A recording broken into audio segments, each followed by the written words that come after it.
Next up is Lawrence Barth. Lawrence is Housing and Urbanism Professor at the Graduate School at the Architectural Association in London. And he's got research and practice interest in bringing architecture and landscape into contemporary urban strategy. And Lawrence isn't just an academic, he's actively involved in a whole range of projects across the world. He's been involved working with Zaha Hadid in Bilbao. He's been involved in Gustafsson Porter's master plan for the gardens in the Bay of Singapore. He's also been involved in a whole range of other initiatives, not just individual cities, but linking cities and sharing knowledge, like the Learning Cities platform, which I know about through the Academy of Urbanism, linking places like Hamburg, Utrecht, Bordeaux, Malmo, and Tampere, sharing knowledge. And this is partly what this kind of event is about. So we very much look forward to hearing from Lawrence. Welcome.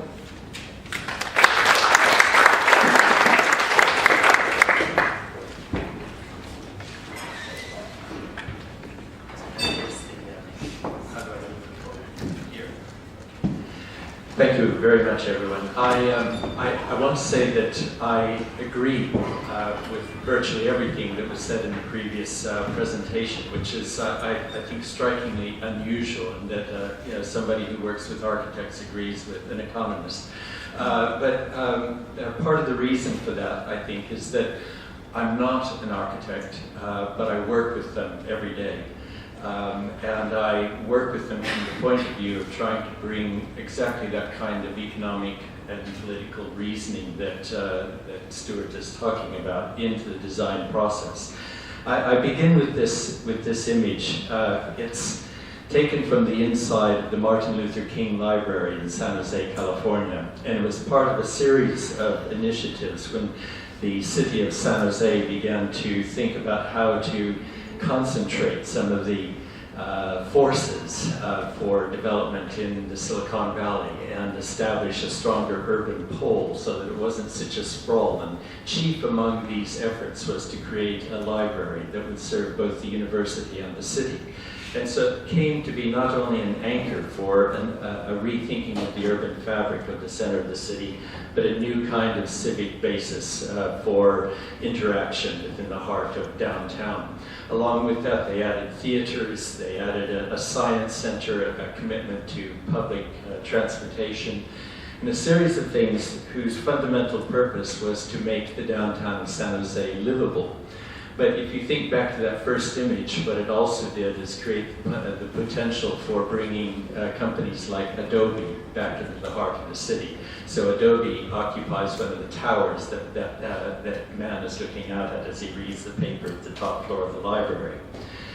Now, in all of these things, we're tempted to think about the processes of planning as though this image here of the Guggenheim is indicative of some kind of magic by which we make a transition from an industrial city to a cultural one. I want to contest that idea and to link up, I think, a little bit more with the kinds of things that Stuart was saying. Certainly the Guggenheim Bilbao is a marvelous piece of sculpture, and its scenography is very important, but the key to the transitions in Bilbao were a redefinition of the river of the Nervion as being at the heart of a 1 million population estuary metropolis. And the way in which that was rethought involved not just the scenography of the Guggenheim, but it involved rethinking the way in which the structures of the city would work. So as you look at the line of the river is at the intersection of many different kinds of urban fabric. And what really had to happen there was that transportation, a new approach to linking the city together, the creation of new patterns of housing in the downtown area. The two towers you see in the left-hand photo are housing towers by the architect Isozaki that are part of bringing a great number of people back into living in the center of the city, commensurate with the knowledge environment.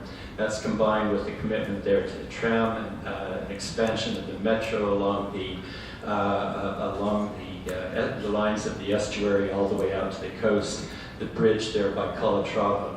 Now, if I take these two examples, Bilbao and San Jose, neither of them are essentially master planned. What's going on in Bilbao is a series of plans under the heading of Prietos Mill, which is a strategic planning body more than any particular kind of master planning organization. And what made it strong was, in fact, its flexibility to use a variety of different tools in the service of particular sorts of projects. But fundamentally, the strongest aspects of the plan were not in the design-driven kinds of things of the Guggenheim, but were in more effective approaches to the infrastructure development. Now, what I want to suggest then is that it is very possible to do very successful kinds of work on cities without master plans. But there are cases where the only way forward, if you really want to capture midterm value, is to think in terms of a master plan that does the fundamental job of bringing people together to collaborate as stakeholders on a future that is hard to envision. And the fundamental difference then that a master plan can insert is a way of bringing people to achieve something together, collaboratively.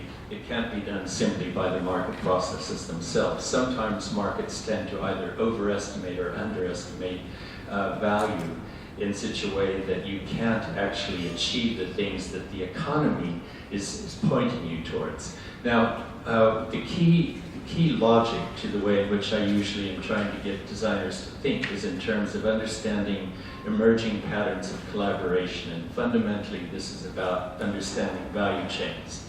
So currently I'm involved in the replanning of Singapore Science Parks 1 and 2, and the clients understand that their tenants are no longer the inward-looking researchers involved in primary R&D that were there before.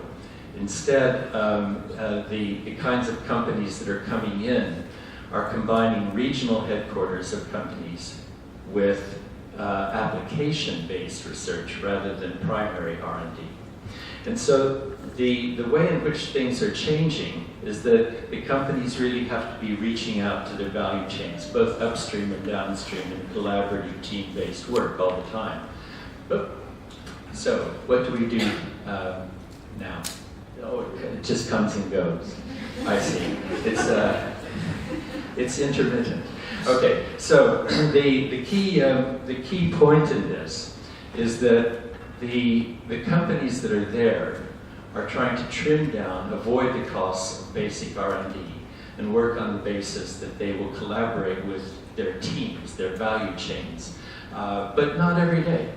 So they can't really afford to have the kinds of workspace that bring teams together on an everyday basis, but they need that as their most important kind of workspace. Now, within this, we've tended to make a lot out of the idea that everybody works at Starbucks, that there's a kind of importance to third space. What I think is important about that is not that Starbucks is essential to the way people work. I think that's actually indicative of the fact that we don't have the workspaces we want. Instead, what it means is that there's another opportunity for revenue generation on the part of developers, which we do want to harness, but we also want to dovetail that with making more effective workspaces and building that into the way in which we create master plans that draw stakeholders together. Now, so I think at the heart of the way in which we want to look forward in master planning, it's about understanding patterns of cross-subsidization and collaboration. So I think almost all of you know the King's Place building. Is there anyone who really fundamentally doesn't know King's Place building down in London? A few of you, okay. Essentially what it does is it tucks a concert hall and another conference center inside an office building in such a way that the businesses can make use of that as a conference facility, much like we are here right now at the university. But also, a couple of small orchestras can have a dedicated venue for the creative arts that they wouldn't otherwise be able to afford. The two cross-subsidize a space that is useful to both. Now, the principles then in King's Place, it's not I wouldn't say it's a great building, it's a great idea rather than a great building. But what it does begin to do is to acknowledge the current trends in the way in which we work with one another, and the fact that there's a new pattern of crossing over between living and working. But I want to make this point even a little bit stronger. We see this happening in a number of buildings, even refurbishments. Here's another building in London. Outside, looks just like a normal street face with a big lobby inside. As we come into the lobby, we start to notice that tucked into it are a series of breakout spaces, little cafes, now part of the business lobby, open to the public, and yet also available to the people who are working there. We see the principle emerging also in the design of new concentration of office spaces and housing units right in the heart of London in the St. Giles project. Now, on the left in this image is the good old Hermann Hertzberger's wonderful Central Beheer, which was nevertheless completely isolated as a building. So it's an office environment where you were meant to be really happy to divulge your personal life with your colleagues. And over on the other side here, we have a more contemporary building. And while it may look similar in many respects, the two are based on fundamentally different ideas. The one on the right is based very much on the idea that we work together as teams. We don't just hang out over the coffee pot and talk about our dogs and children. So the key in the right-hand one is that it's team-based work that is changing the nature of the productive system. And in the middle is an image for the master plan of One North in Singapore, of which I worked. But before I kind of go to that, and I'll discuss two plans in some detail, one on One North in Singapore and the other for Hafen City in Hamburg. But I want to show you some things that seem odd that are happening to workspace. In Korea, you have a running track and karaoke space inside an office building. In another building, you have what for all the world looks like a university inside an office building. Here's Google in London. Again, or sorry, that's Facebook, and this is Facebook as well. Here's Google in London. You can see that the dividing line between workspace and living space is eroding rather noticeably. What I think that means is that we have an opportunity to think differently about the way in which these spaces layer up in the city and how stakeholders can come together to deliver them. So I want to talk about that process a little bit, and I'll have to be brief under the circumstances and signal this largely through images. But this is, here's a couple images of a hub that brings together people in a larger space, but nevertheless caters to those very small companies that Stuart was referring to in noticing that it's 40% of the workers who are involved in this kind of work today. Now, meanwhile, I think it's not just for the small companies that these processes make a difference.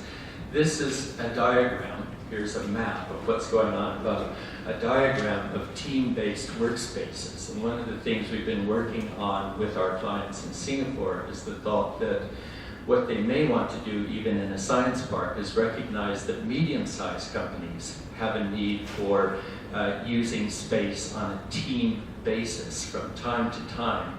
And so instead of renting it out as long-term lease, they may want to let it out on a different revenue basis as timeshare. Now, if that can be incorporated in the conceptual planning of a science park, and there's a way to deliver that and run that, then it offers a new way of thinking about science parks. You can begin to think of them as potentially capable of being urbanized. Now, that's in fact exactly what was done in the project for Singapore. I'll skip over these are London. So in One North, the brief that we were given was that there should be a next generation kind of science park. And I'll put it to you like this. One of the things we were told in the brief is that here, instead of just going in your building to do research, talented researchers should meet their future spouses Now, I don't know if you noticed that in the picture of downtown San Jose that I captured of the street, that there were two people walking hand in hand down the street. Now, the idea is then that a science park would start to behave a little bit more like an attractive urban area where you may want to walk hand in hand. So the idea that Singapore would be thinking about that ahead of us should give us cause for thought. Anyway, downtown Singapore here in the blue, the technology corridor extends out toward the west, and the red dot there, the red blob, is 200 hectares where the One North is planned. Singapore Science Park 1 and 2 are here. This is the area for One North. The National University Hospital and the National University of Singapore are right nearby. Had already one metro line running along the edge of it and another one planned at the point when we were beginning the planning of this. And the Zaha Hadid master plan eventually looked like this. Now, you should look at this image in a kind of careful way. It may look like buildings, but of course I suspect many of you can tell they're not. They're too close together. They don't vary in a way that you would say is typologically correct. But what they do is, what the image does is contest the usual understanding in Singapore that you either build towers or you build pavilions in a science park isolated from one another. So in a sense, it was a critical master plan, but one which the client had trouble evolving into a long-term plan that would have flexibility in it. So after Zaha was finished with the plan, they were able to build one portion of it, Biopolis. And I think some of what you'll notice in a few of these images is that indeed it looks very, very different than a typical science park. It's highly concentrated, very urbanized, and it also looks very, very different than the typical Singapore skyline with its emphasis on towers. At the same time, it was also based on the idea that one ought to be able to walk right through the ground level, that it would become very porous and permeable as an environment, that there should be synergies, urban patterns of synergies, like what we find in mature urban areas that are most known to be knowledge areas. After about a year of the master plan by Zaha being in place, they invited me to work with a different architect to help them evolve the plan.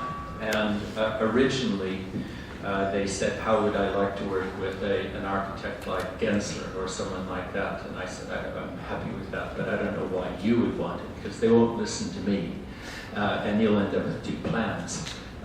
So they said, well, what do you suggest? And I said, well, find a small European practice that doesn't have a particular formal agenda of their own and is happy to help you understand how the plan should work, thinking typologically. Anyway, out of that process, S333 Architects and Urbanists in London were selected, and the clients themselves made these models on the basis of the rules that, together with S333, we invented for the interpretation of the Zaha plan. So now it looks like something that is achievable and real. And today we see the environment that has emerged as one where children are involved in exercises and projects on the weekends in the same place that scientists are at work during the week. It's leading to a tremendous intensification of the area. New building is moving along at a certain pace. Housing is juxtaposed with office spaces. And again, very, very different than a typical science park and achieving quite substantial densities. Now, not all the buildings are brought close together in the way in which Zaha's plan originally was hoping, but still far better in terms of the constitution of an urban environment than one would have normally expected out of a science park. Meanwhile, it's leading to a rethinking of the whole idea of linking the university to business development and to companies. And so in the wider area, there's a project here called U-Town, which links the university together with businesses. And the idea is to create the kind of space where there's a tremendous natural and social crossover between students, researchers, and business people. And this is the environment that is there now in Singapore. These photographs were just from a few months ago. And so you can see they're moving very, very rapidly to create a quite effective urban environment that is based upon a rethinking the sorts of spaces of civic life. These are from Seattle's public library, which dramatically transformed the downtown of Seattle. Now, I just want to quickly run through a plan that I think is much better than the work that I was involved in Singapore, and it's the Hoffen City Master Plan. And I want to talk about its key characteristics because I think they're quite informative for bringing some of Stuart's points really to bear on the question of design. The colored area is 155 hectares on the edge of the center city of Hamburg, right next to the port. And if you notice, I wonder if this will, yes, these buildings right here are part of the first phase. I'll show them again here. These buildings right here are the first phase. And what's interesting about them is that they're very standard types. They're just boxes. They were the first phase because what you could do is get a number of developers and ask them, what do you want to develop? Housing, office space, whatever. They're very, very simple, right next to downtown. Multiply the potential stakeholders, the potential developers, and we end up with a whole series of buildings that start to form a fabric, but where the land use isn't controlled. You already get mix, you get continuity, integrity, and the process is one that leads on from a very successful first phase onto a second phase, and this may look like it's a single developer, but in fact, again, multiple developers involved. So multiplying the stakeholder base, multiplying the participation, lowering the risk in a variety of ways we could talk about further under question. But the point is that it begins to, as Stuart was suggesting, develop in sequence by working with a very simple understanding of buildable forms, deliverable forms. So you can see already as the Unilever building is still going up in the background, people are already using the public space.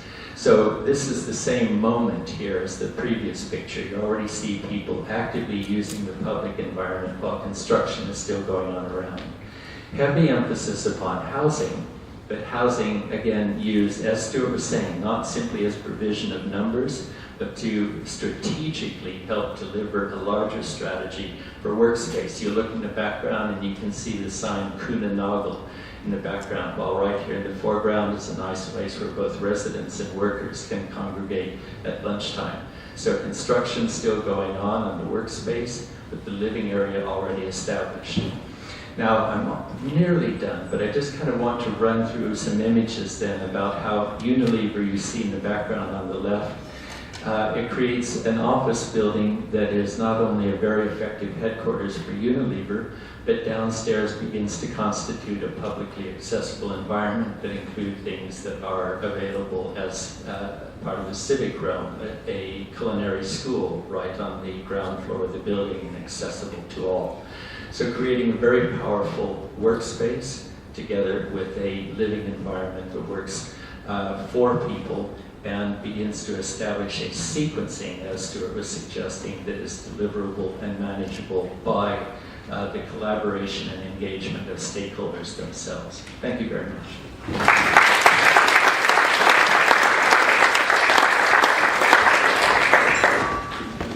Thank you very much, Lawrence. That example of Hoffen City, a nice circuitous route, almost comes back to King's Place where you started us off. Well worth a visit if you haven't been yet.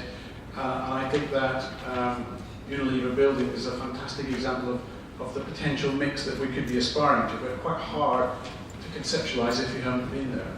I think there were some nice links to what Stuart was saying, the issue about work styles and workplaces. It's not just about our general lifestyle. We're going to hear a little bit more about the social and community side in a moment, but for things to be economic, we've got to plug in to the economic roles and jobs and occupation. I also liked the shift from collaboration to cohabitation that seemed to be underpinning some of the thinking. Next up is Petra Bieberbach. Petra, some of you will know, is Chief Executive of Planning Aid for Scotland. What you won't know is that Petra is passionate about golf, and you mustn't criticise golf because it's one of her favourite hobbies. But she's also passionate about the agenda of engaging communities and enabling communities to actualise their aspirations and their ambitions, and has been active not only in Scotland but in Europe, and now I hear she's going to be active in supporting Planning Aid in London. But also it's about a reform and change and helping people cope with change. So welcome, Petra.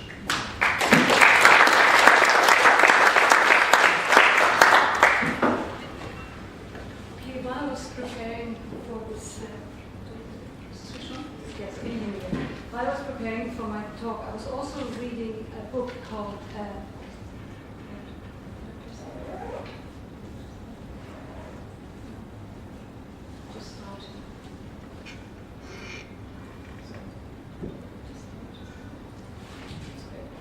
book by Colin Church. Has anyone of you read it?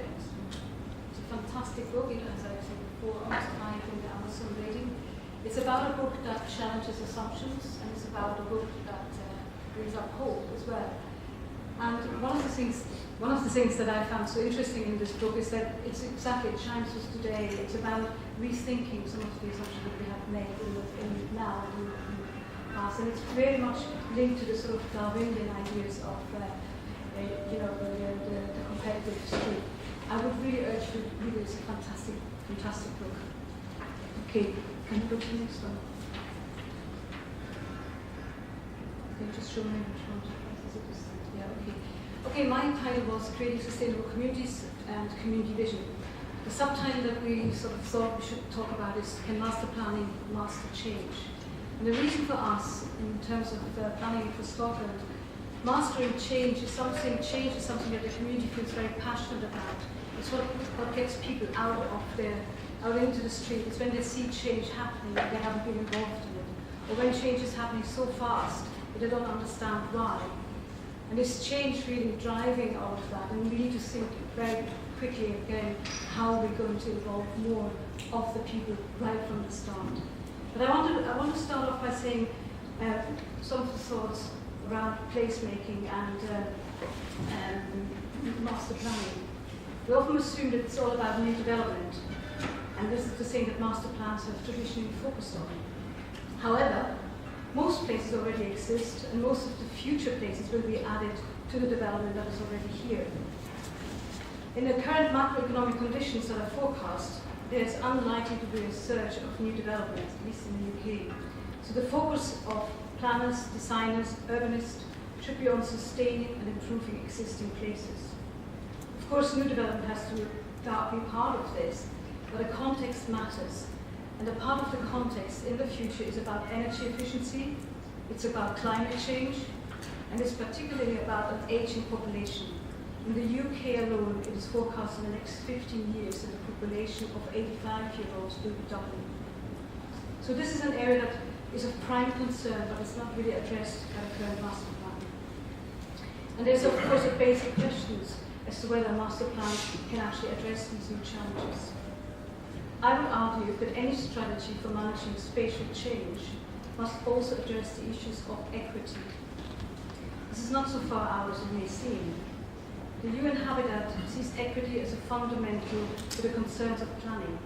The latest global report on human settlements argues that planners have to move away from transport barriers and focus instead on the human right to equitable access to opportunities. That implies, as the report outlines, that we need to address issues of urban form intensity, but also that solutions are needed to be to the soft aspects of mobility, such as affordability and inclusion. The Human Scale, which is a recent film documenting the work of the Danish architect Jan Gehl, which was sponsored by AND Scotland, very much chimes with these sentiments. So we need to manage spatial change in a way that is inclusive, and it implies a process that is open and transparent, is a basis in the human right to equitable access to opportunity, and therefore a planned and structured outreach to those traditionally excluded from both the planning process and the places we, the professionals, have created. It is difficult to look at our cities, towns and neighbourhoods today and read them as an affirmation of that right. The central problem is to find new ways of managing spatial change, not to reheat past failures. Furthermore, we know that the macroeconomic conditions are going to be difficult, not more challenging. But more importantly, if it is our aim to return to the macroeconomic conditions before 2007, then the inclusion agenda once again will have a little place.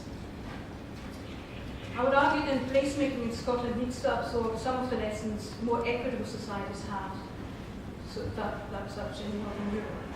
There needs to be an economic and a health dimension to placemaking. We need to ask ourselves, what would a healthy neighbourhood look like? How would we design it? This goes beyond the concerns for mixed use and walking, but encompasses issues about safety, security, jobs and learning, gender and identity, and, importantly, esteem. It is not a top-down approach or process, but rather a long haul of building hope and confidence amongst communities who have been denied such drivers of change until now. The European Union too is concerned with place. Under the agenda for a reformed cohesion policy, a place-based approach to meeting European Union challenges and expectations, the Barth report, BARCA report, states that it's up to the top levels of government to set general goals and performance standards and to establish and enforce the rules of the game. However, it's up to the lower levels to have the freedom to advance the ends as they see fit. It is argued that a place-based policy, public intervention, relying on local knowledge, are verifiable and submitted to scrutiny, while linkages among places are taken into account. Now let's turn to Scotland, and a lot is happening in Scotland. And I think Scotland has the potential to become a leader in a place-based approach. In 2012, COSLA, the Convention of Scottish Local Authority, and Scottish Government issued a guidance for community planning partnership, which places an increasing emphasis on place and on engagement. However, it could be argued that this is still about local authorities and agencies engaging in evolving communities and businesses in the third sector, rather than community-led plans. Community empowerment and renewable has the potential to radically reform how people connect to places and to the buildings within. It's a very aspirational bill. It is I think very many communities are heavily involved and wanting to see this to be happening. The Land Reform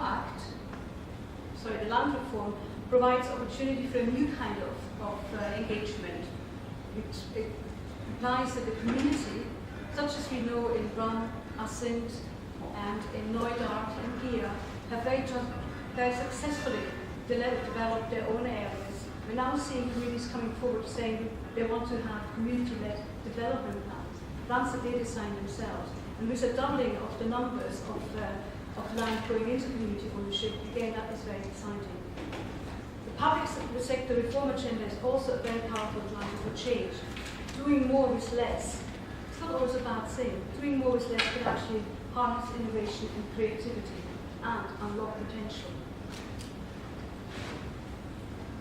I think Hassan mentioned earlier the charrette model, and a lot has been said about the merits of the charrette engagement process.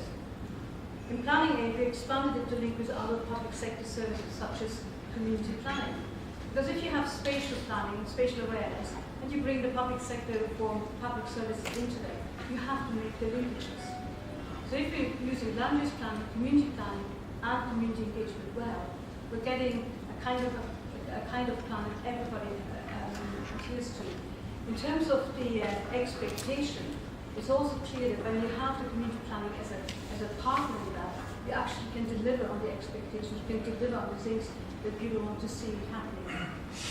The Liebermaus model was particularly interested because this is where we had the pilot, was particularly interested because it also added another dimension, almost unintended consequences, that of the volunteering. Now, planning aid uses volunteers, trains volunteers, provides opportunity, but it was the volunteering element in the community itself, linking and finding new ways of doing things for them. That, to me, is real empowerment.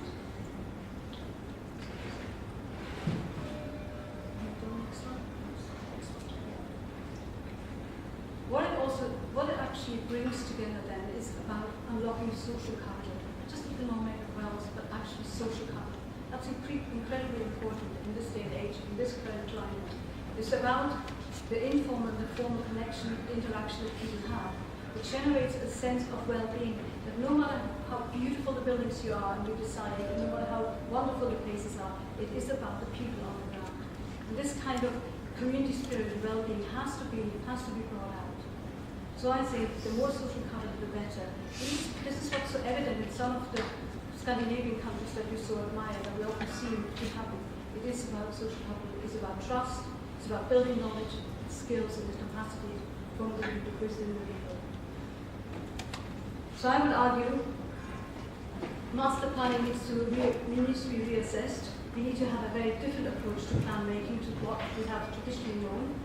We need to look at a different skills and knowledge set. We also need to have different cultures.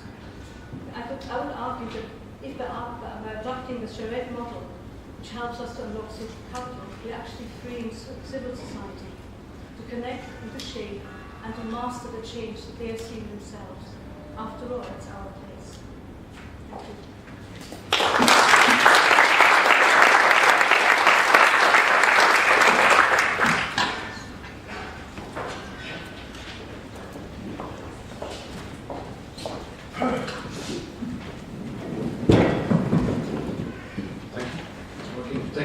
Petra, that's an excellent additional layer or angle to the debate. What we'd like to do now is give you a chance before our tea break to have all the speakers and presenters, except Stuart, of course, up on the front. Take any questions or comments or observations that you've got.